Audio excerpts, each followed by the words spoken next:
Hello and welcome to round 2 of the 2025 Tour de Richmond, presented by MVP Disc Sports and Good Sports Discs.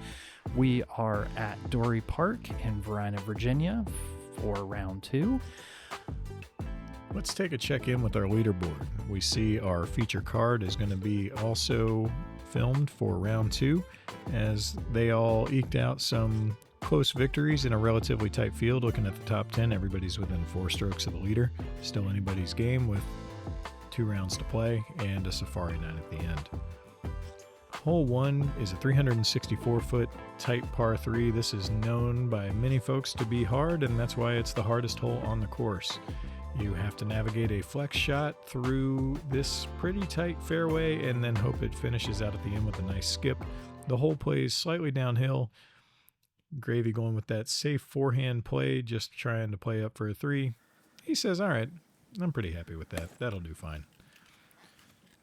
Andrew Lamont going with a hex. He pulls it a little to the right, catches a tree. Since it's a big downhill, kicks way left. It's going to be no man's land over there. Rosak getting aggressive with a destroyer, but doesn't find the gap and kicks pretty far left. Over to the left side of this hole, there is a relatively unused horse track that can provide some relief for our players if they kick over far enough to the left. And Jay's lining up here. He's taking a wraith, trying to go the whole way there. Let's see how that works out for him. That wraith is pretty flippy, and you can see that through the flight. He nails the gap. The wraith doesn't ever come back, so he catches some of the stuff on the right-hand side. But he's definitely got a look at the basket. He's going to be in the hunt from Circle 2, also hunting the cameraman.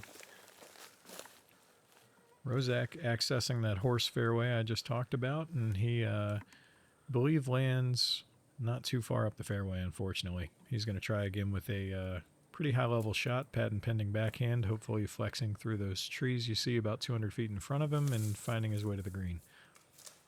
It looks early, and unfortunately, no luck. He is going to be about 60 to 70 feet out in jail.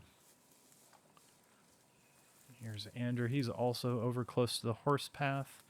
He's opting to try and go high to get to the basket. He's got a thumber lined up, and unfortunately, it doesn't quite pan out. He's still got a ways to go to the basket. Gravy's just going to go with a flex forehand, try and get out around those trees and close to the basket. And he finds a path through them, up real close to the basket for an easy tap-in par. Matt Graves playing safe and smart, and that's going to save him on the hardest hole of the day, averaging 0.81 strokes over par for the field.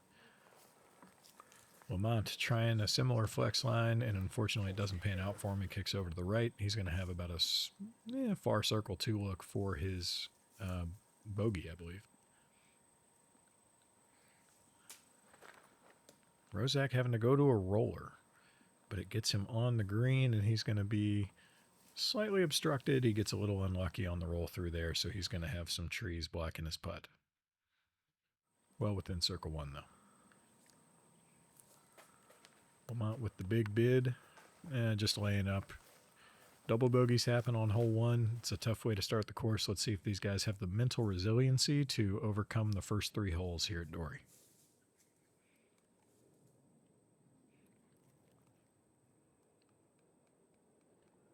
Keagy obstructed Circle 2. Chain high, early left. He slides to about a 15-foot putt for his comeback par.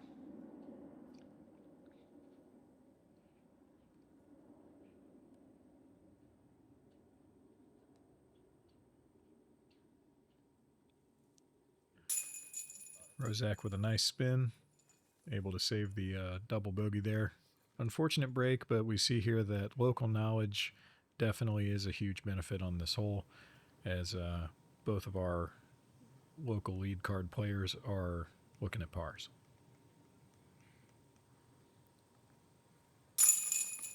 Keagy's good for it. Confident putt going into round 2. Good way to start off the tournament.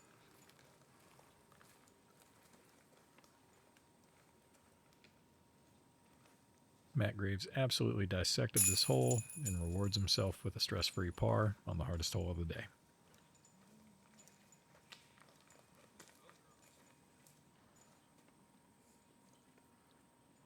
Lamont will tap in his double bogey. And Andrew Lamont found the catch cam's phone there. Very nice of him to return that to me. Thank you. Hole 2 is a 286-foot par 3. This is the third hardest hole of the day, averaging .27 strokes over par. It plays slightly downhill, and at about 180 feet right there at that creek bed, you're going to bend softly to the right. Common plays are forehands, and turnover backhands are a little bit tougher to navigate. And we see Matt Graves going with a beat-in Z Raptor here. This has a pretty good amount of flip in it, and he'll demonstrate that here. He does, unfortunately, fade out just a hair early, but he gets far enough down the gap that hopefully he'll be able to approach for a par. Keagy going a little faster here with a beat-in DD3 on the forehand flip-up line. Comes out flat and unfortunately finds a tree right before the gap, so he'll be looking at a pretty tough approach from there. Andrew is also lining up a forehand. He's going to use a Tesla here.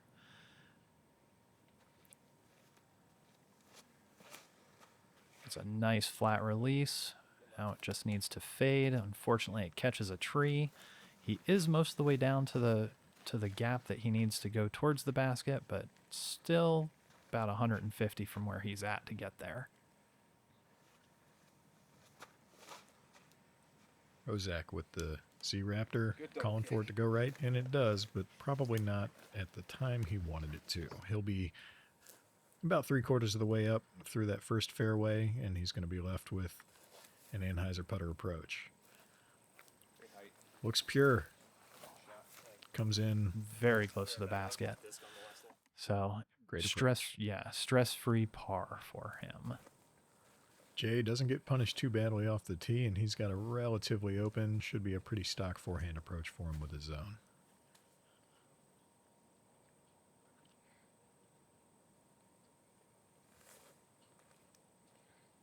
High and wide. Great shot. That's going to be a tap in, almost a leaner from Jay Keagy. Lamont with a similar lie as Jay Keagy. Let's see how he dices it up.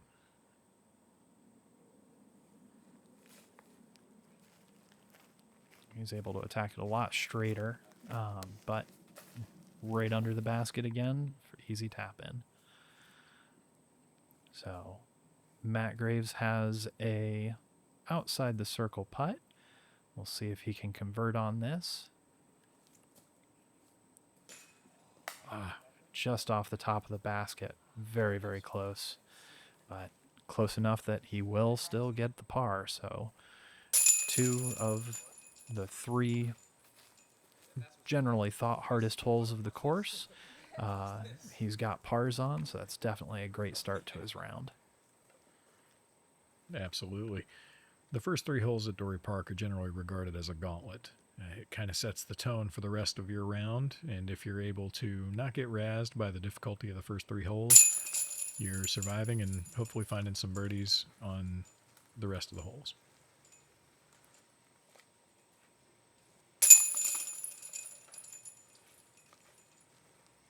Hole car par does average slightly better than the rest of the field. Great job by the lead card overall.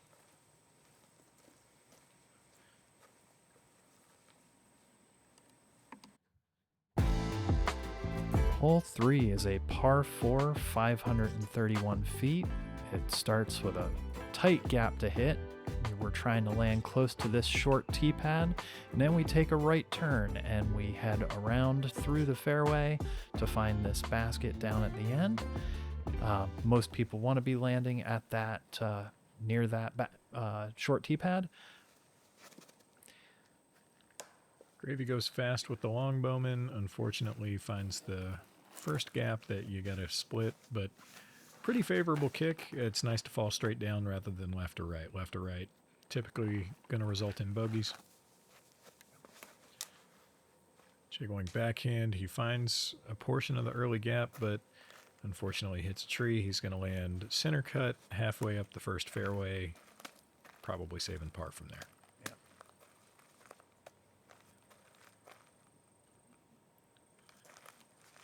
I like the slow disc out of Lamont. Yeah. Andrew opted just for the envy to get it out through that gap and see how far up he gets there to if he can attack the corner. Rosak going aggressive with the flex forehand. Doesn't pay off for him, but he's not punished super hard.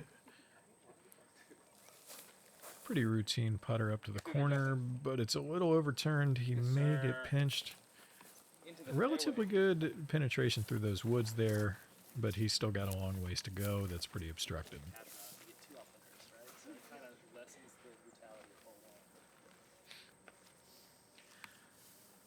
Matt's taken a really overstable driver. Looks like his Firebird. He's going to try and get around the corner a little bit.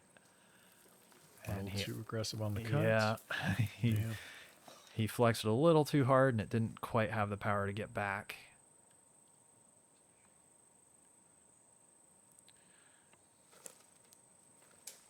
Jay's just working on getting himself around the corner.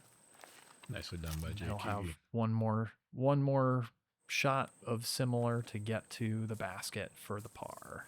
Looks like close to 100. I think we'll be seeing a jump putt out of Jay Keagy. Graves, pretty pinched here. Didn't quite make it around the corner. See if we can find an opening. Tough break for Matt Graves. Yeah, it looked like he was trying to keep it low and try and skip it up the fairway a little bit. Yep. Not going super high to try and get around the corner, but finds a tree up high. And sometimes we're left asking, why are trees? And unfortunately, I can't answer that for Andrew Lamont.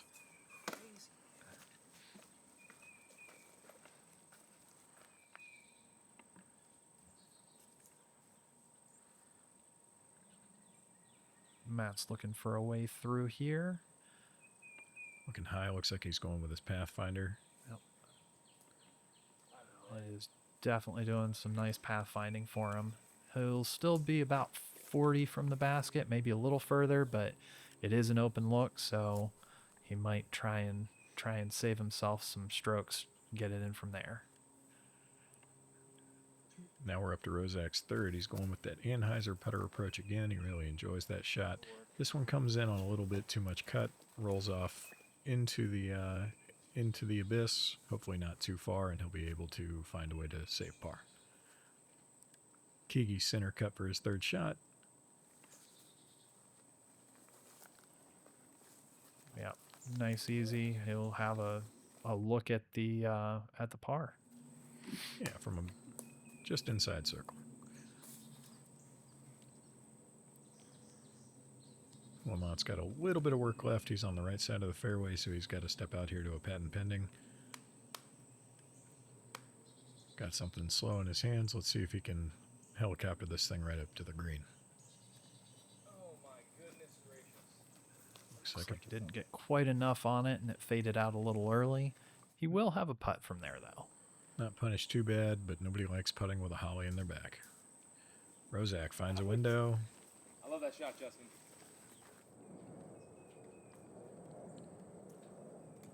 Matt Graves' long look to save bogey. Oh, He you knew can tell out he of his didn't hand. like it. Yeah. Yeah. A little bit of frustration there on Matt Graves. Lamont from a knee in the holly to save par.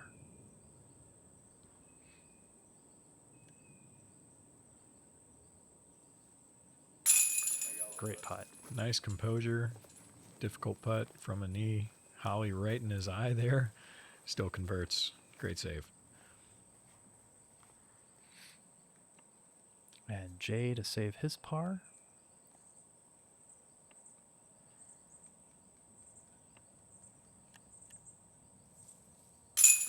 Yeah, just spins it right in. That's a clean, even par through the first three for Jay. Yeah, a little course knowledge paying off for the local there. Yeah. Matt unfortunately taps out a double bogey. Justin a single bogey. Showing why that played as the second hardest hole on the day at 0.54 strokes over par as we head into hole 4. Hole 4 is a 311-foot par 3 that plays mostly downhill to an elevated green. You're going to be looking at a lot of righty forehand approaches off the tee, as well as a few straight Come on, baby, come hyzer on. flip shots. We get to hear a little bit of the Cards energy. Again, same guys as last round. They have a lot of fun together. They always push each other to play well, and they have a lot of fun. Jade doesn't quite get the flex that I think he wanted on that, so it just goes straight and catches a tree on the right-hand side. Lamont lining up the same line. Let's see if he can correct on Jay's line.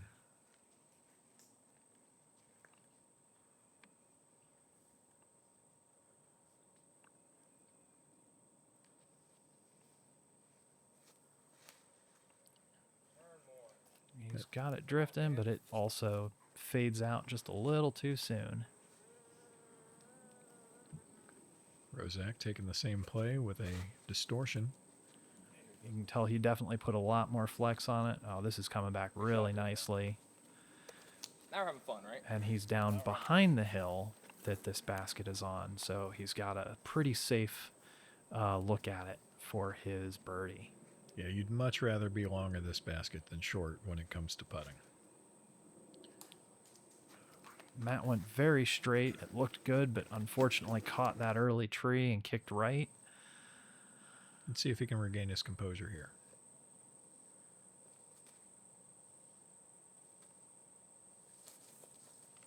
Jay saws that off a wee bit, but he gets most of the way up, and he'll have about a circle one putt. The question will be, how obstructed is he as he approaches this putt? It's a dangerous green if you're not feeling confident. You want that disc to stick right in the chains. Lamont goes in before his upshot and comes up just short of the hill. It's only about a 15-footer, but it can be a knee knocker when you're looking at a bunch of open space behind you.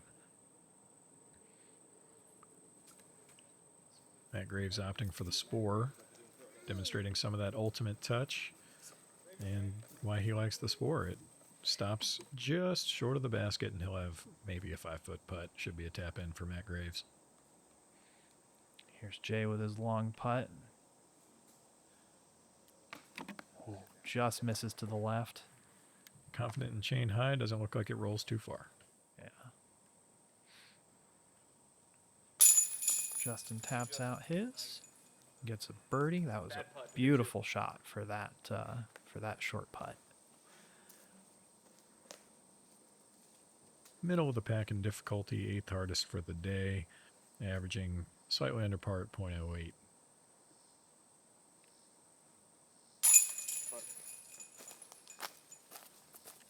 Keagy with the bogey. This can be a scary putt. Let's see how Lamont handles the pressure.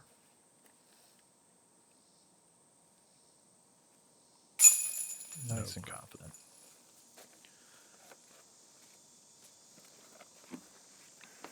All right, we're already starting to see a little bit of separation here as the lead card here gets through the first 4 holes.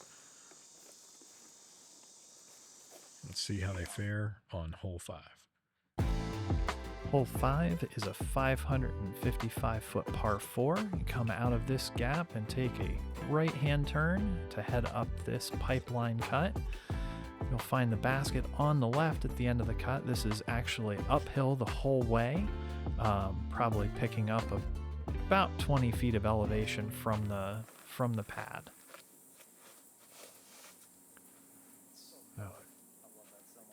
Justin throws a beautiful turnover, gets a huge amount of distance. He is very far up there, probably 150 feet or so from the basket at that point. The backhand line is the more aggressive line, but it definitely paid off for Justin Rosak. More traditionally, we'll see a lot of forehands, like Andrew Lamont going here with his fireball. Puts it out left, trying to beat the trees, and he does. Yeah, the key of this hole is really getting up to the top of the hill, right around where you saw Andrew land. Looks like Matt got caught up early on the foliage on the right-hand side.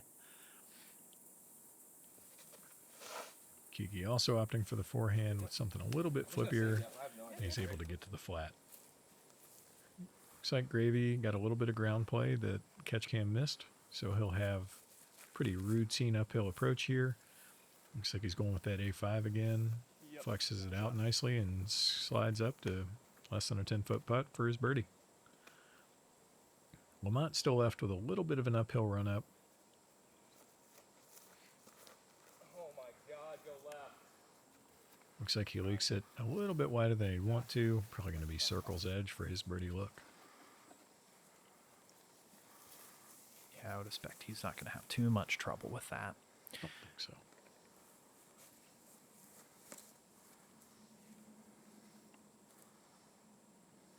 Jay's looking to attack with a forehand. That's an interesting play with his location. I would have expected him to kind of throw a backhand out along the right-hand side and let it fade back in. Works out just fine for him. He's well within the circle for his birdie. Probably opting for the standstill option of the two. Rosak has a jump putt into the green and puts it up nice and close there for his birdie.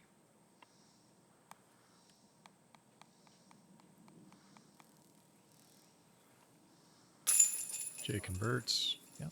Great bounce back to erase that bogey that he took on the last hole. Absolutely.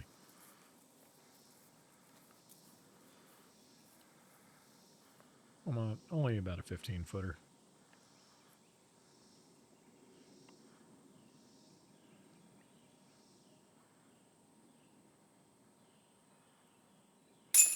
He's good for it right in the heart.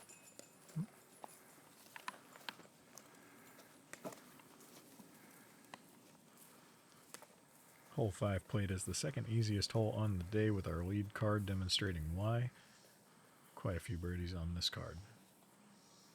Yeah, setting up that first shot, getting out into the space is definitely will make or break this hole for you. And all of our lead card did a very good job of getting there. Excellent star frame by the lead card as we head into hole 6, 267 feet. You've got two options. You can play up the left side or this right side like the drone is flying. The drone is following this right side, and then you want to hyzer over this hill and hopefully skip down to an easy birdie putt. Let's see how they attack it.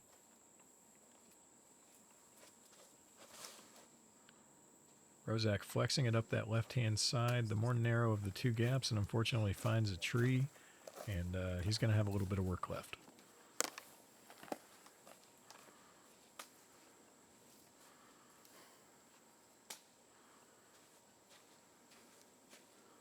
Looks like Lamont's going with a Tesla, which is going to be a little bit faster, meaning he's probably going to go for that righty hyzer on that right-hand side.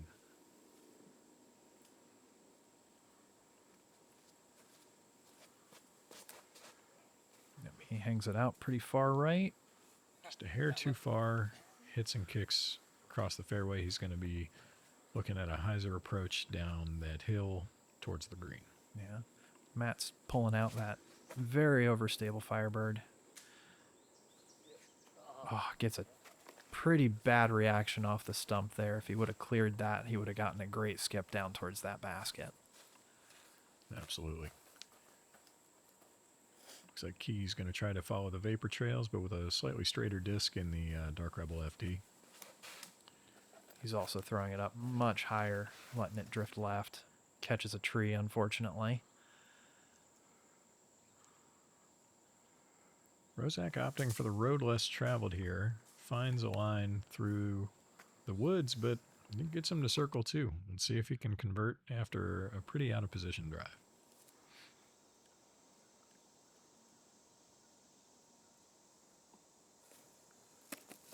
Jay's just trying to throw something down the hill, close to the basket to have a putt. It looks like we can see him just in the corner of our screen from about 15 to 20 feet down near the creek behind the basket.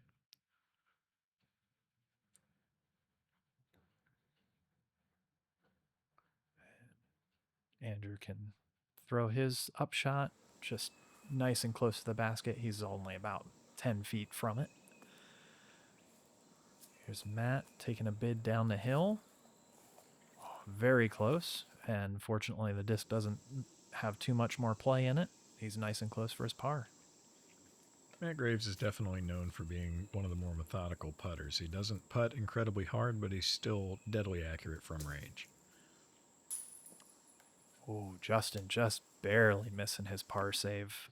That was quite a distance for the putt. Keagy with compromised footing, but he's good for it. With what looks like 3 pars and 1 bogey, this hole is showing why it averages as the 4th hardest out here at Dorey Park. 0.15 strokes over par for the day for the MPO field.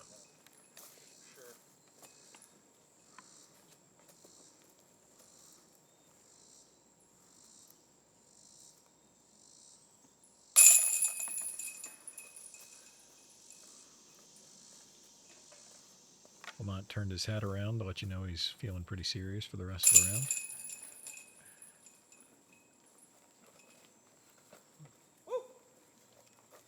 Now we head into hole 7.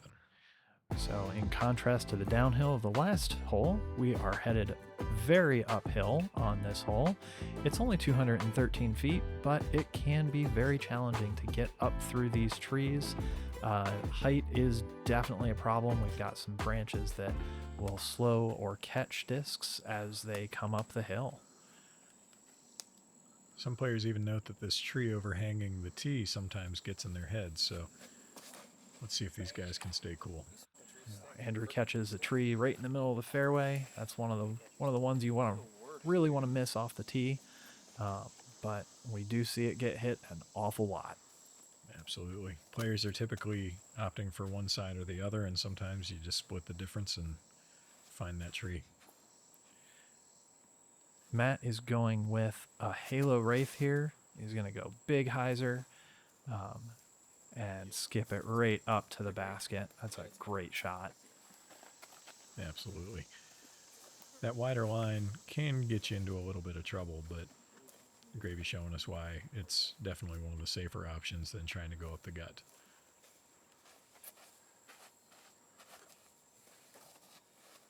Keagy's going to show us the more driven line here with a buzz.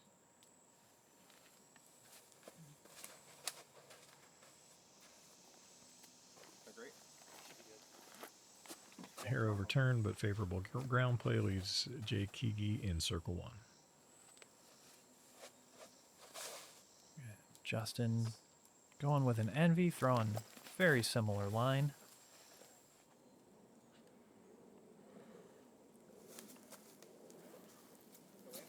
Lamont, routine forehand upshot here, hits cage. Good bid from Lamont.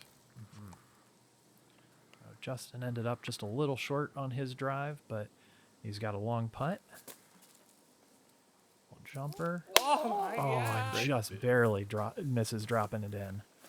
Great bid by Rosak.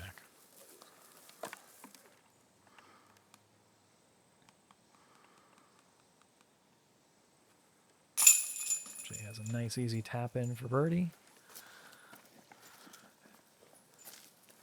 Keagy and Graves representing 2 of the most common ways to approach this green, and it looks like it's going to pay off for both of them.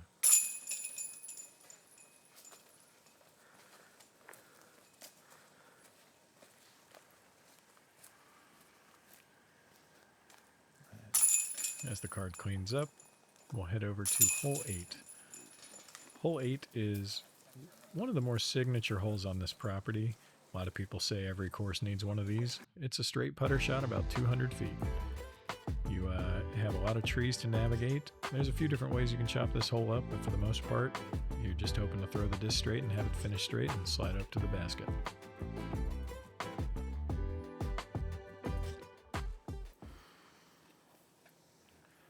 Matt's going to use that trusty A5 to try and cut through this very tight gap. Hits it very well. Pretty easy course, huh? Sneaks by, and he puts it a little past the basket and can come back with a not too challenging putt.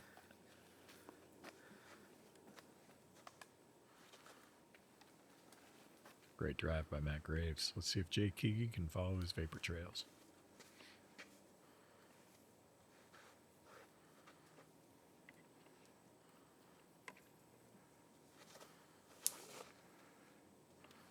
Similar, slightly more stable disc. Looks like he'll check up in circle 1.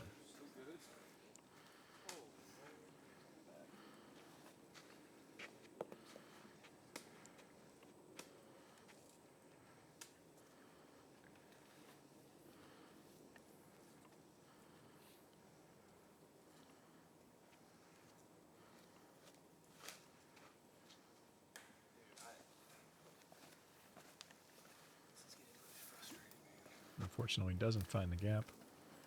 Kicks off to the right.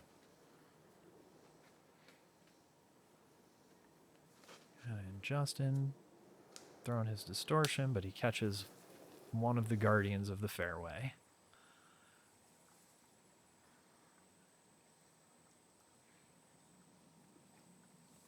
Lamont from about 90.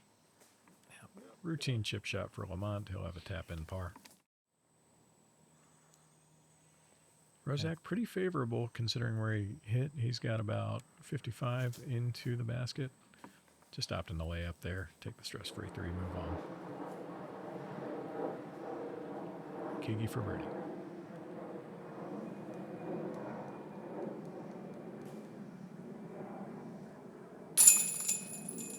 He's good for it from the straddle. Great putt by Jay Keagy. Matt Graves only a couple feet away from where Jay had landed, so should be similar.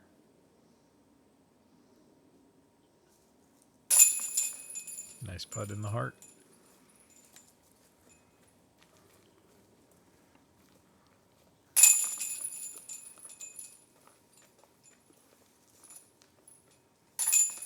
Hole 8, while iconic, was the third easiest hole of the day at 0.46 strokes under par.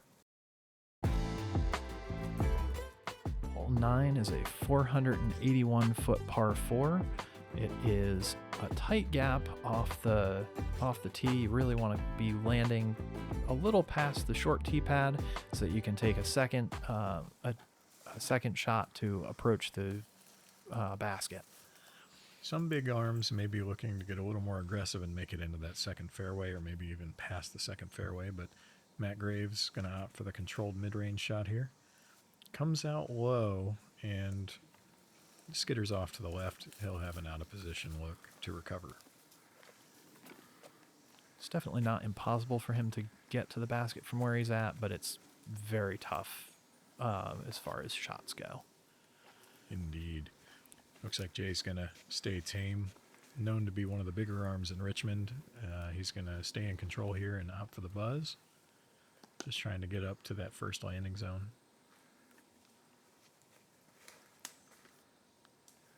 A little high and right and doesn't quite find, well, actually favorable kick. He's out in the fairway and a little out of position from where he'd like to be, but can definitely attack from there.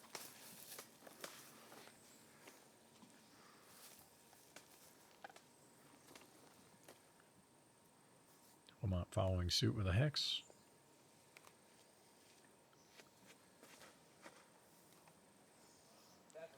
That looks pure. He is drifting a little to the left, but he's also close to the cluster of trees that you can see on the left there. He'll probably have a gap that he can throw through. Yeah, he pushed that landing zone a little too far. He'll be relatively pinched, but should have some options. Rosak with an unfortunate early release into the shrubbery on the left. Let's see how he scrambles. Fortunately, it looks like he hit low, so he didn't get kicked too far into the weeds, but definitely a challenge to get out from there. Absolutely.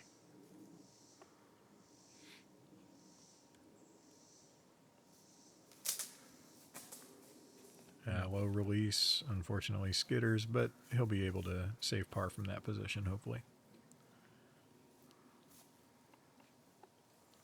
Matt Graves maybe getting aggressive here. He's got that flippy truth in his hand that he loves to throw on finesse forehand lines. He's got it out very, very nicely. It's coming back. God, Gravy. right into the circle. Leave some for the rest. 15-footer for birdie for Matt Graves. Great second shot.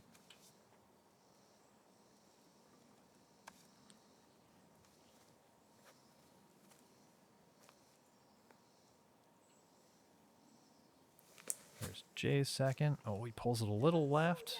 Might sneak through anyway. Catches a tree about 40 feet from the basket, so he'll have a shot at it. Here's Justin's third. Pulls it a little right, but fights through. He's got a circle's edge look. Lamont, like we said, pushing that left side just a hair out of position, having to go to a knee for a forehand approach.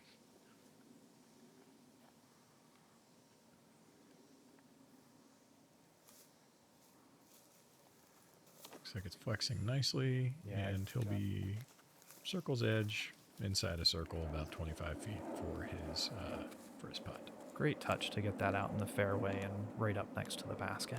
Absolutely. A lot of trust. Keagy from mid-circle 2 for birdie.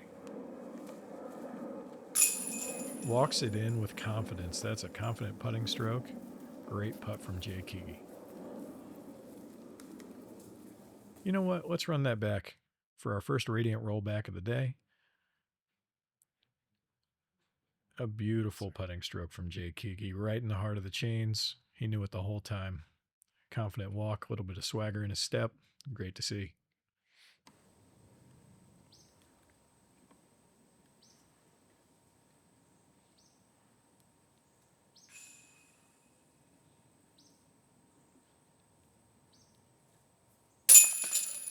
Lamont, right on the edge of the rim there, but it sticks in. Good birdie by Lamont. Rosak to save par.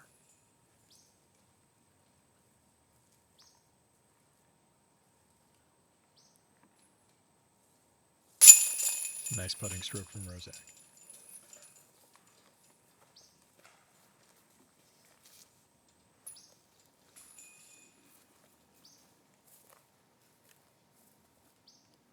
We'll tap in from Matt Graves here after a fantastic second shot from out of position on hole 9.